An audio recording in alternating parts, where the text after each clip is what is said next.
Selon le Air Politique Amitam Bachaou HPM, le gouvernement d'union nationale devrait être mis sur pied le plus vite pour éviter d'autres problèmes, d'autant plus que les trois mouvances ont perdu toute leur crédibilité, tant en nombre qu'en argument, ont souligné les membres de cette plateforme ce jour.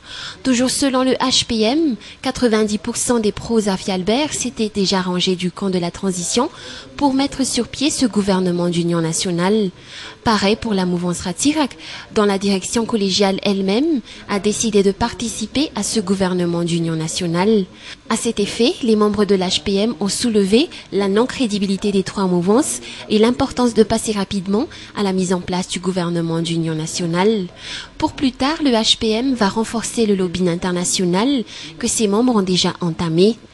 Concernant la décision du Premier ministre Albert Camille-Vital d'essayer toujours d'inviter d'autres entités politiques non favorables à la transition et non favorables au processus de sortie de crise, l'HPM félicite le chef du gouvernement. Le président de l'HPM a soulevé que cet acte est un signe de noblesse d'esprit, même si certains essaient tant bien que mal d'ironiser. Pour lui, cela reflète réellement la volonté de s'ouvrir et de faire respecter la neutralité et la consensualité. À part tout cela, l'HPM souhaite que les mesures concernant le renforcement de la CENI soient révisées et que bientôt, l'on procédera à la mise en place d'un comité pour la réconciliation nationale. C'était ce jour, lors d'une rencontre avec la presse, que cette entité ait pu soulever ses points de vue.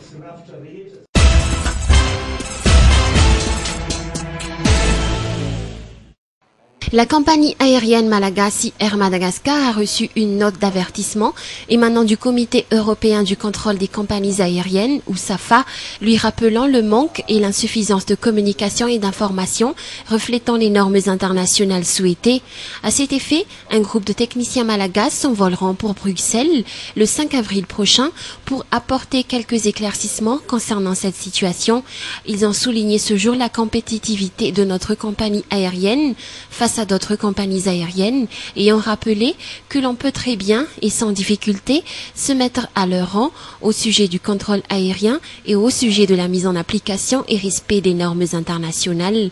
Cette situation est pourtant méconnue de ce comité européen assurant le contrôle aérien, ont soulevé ces experts, et le manque d'informations à ce sujet l'entraîne à apporter des interprétations hâtives au sujet du trafic aérien malagasy. Des efforts restent encore à fournir pour la compagnie aérienne Air Madagascar, mais d'autres mesures existant auparavant seront maintenues et renforcées. Les impacts, comme j'ai expliqué tout à l'heure durant l'interview, pour moi l'impact positif, ça nous permet, malgré les normes internationales que nous suivons pour faire notre maintenance, donc à savoir le Part 145, pour la maintenance, à savoir l'IOSA, norme IOSA pour tout ce qui concerne l'exploitation.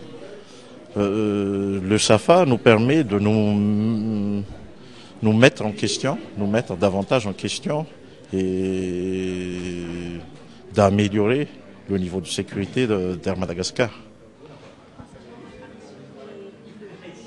Hein? Pardon? Non, pour l'instant, c'est un processus qui est en cours. Nous sommes en train de donner les preuves nécessaires concernant l'opération ou l'exploitation en général d'Air Madagascar. Donc nous sommes en train de donner quelles sont les normes que nous suivons, quels sont les genres d'audits que nous effectuons, quels sont les genres de surveillance que l'ACM, que l'aviation civile de Madagascar fait sur Air Madagascar. Donc leur question tourne, si vous voulez, autour de ça. C'est responsable de rajouter que Madagascar ne figure pas dans la liste des pays interdits de vol en Europe, et cette disposition prise par ce comité européen en matière de suivi et de contrôle aérien n'a aucun dessous politique.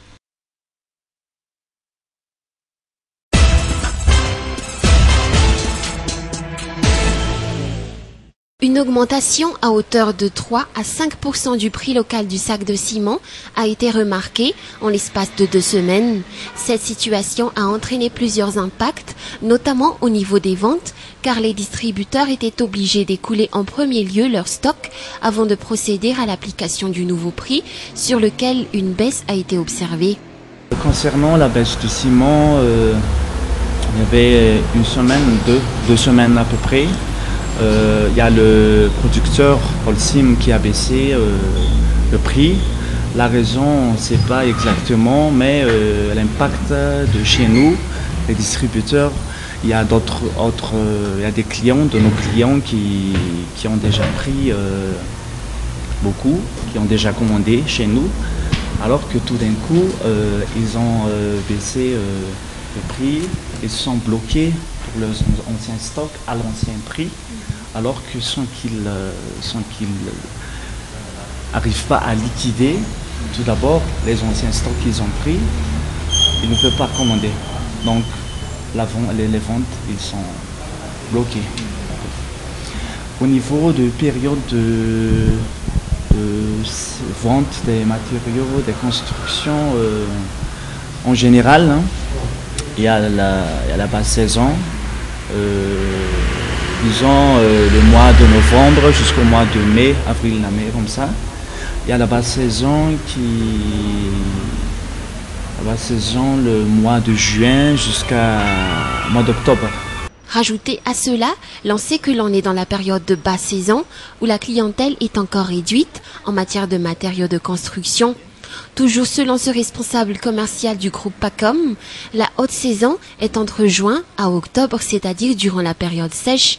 Une réduction du prix du sac de 50 kg de ciment à hauteur de 1600 à 1000 ariages a été remarquée au niveau des producteurs.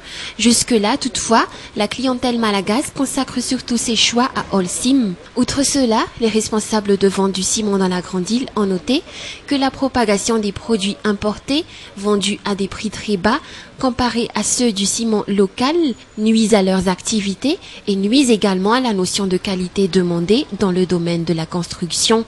Un écart de 3000 ariars par sac de 50 kg a été noté entre le prix du ciment produit localement et celui du ciment importé.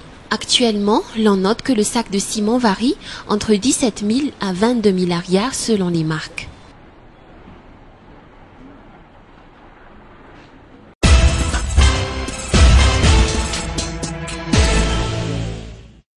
Guichet fermé pour le groupe évangélique Les Prêtres. Tous les tickets pour le concert de demain qui se tiendra au Palais des Sports de Mahamasn ont tous été écoulés ce jour. 4000 autres tickets simples ont également été vendus. Le peuple malagasy a ainsi marqué leur préférence pour le chant évangélique. De passage dans la Grande Île, ce groupe donnera un concert de 2 heures d'affilée. Rappelons que ce concert est donné en guise de levée de fonds pour la construction de l'école Sainte-Thérèse d'Antsirabe. En général, les prêtres chantent l'amour et l'évangile. Toutefois, l'on sait que demain, ils effectueront d'autres types de prestations. L'essentiel des chansons, vous savez, c'est l'amour. C'est la plupart des chansons que nous avons reprises, soit c'est des chants religieux, soit ce sont des chants profanes. Et ces chants profanes, ce sont des chants dans lesquels tout le monde peut se retrouver. Donc, s'il fallait retenir un thème, c'est l'amour. Voilà. On ne voulait pas uniquement des chants religieux pour pas, d'une certaine manière, exclure des gens qui ne sont pas familiers ou sensibles aux chants religieux et qu'on pouvait rejoindre par des chants qui sont porteurs de valeurs auxquelles tout le monde est attaché. Et c'était une manière de le faire en prenant aussi des chants profanes très connus chez nous, en tout cas, de Jacques Brel et d'autres, Et on a la preuve de fait que ces chants-là ont rejoint un certain nombre de gens, sûrement plus que si on n'avait pris que du chant religieux. Le premier album des Prêtres est classé numéro 2 en France et surpasse d'autres chanteurs français les plus célèbres du moment. Leur second album est en cours de gestation actuellement. Rendez-vous donc demain au Palais des Sports de Mahamasn pour le grand concert des Prêtres.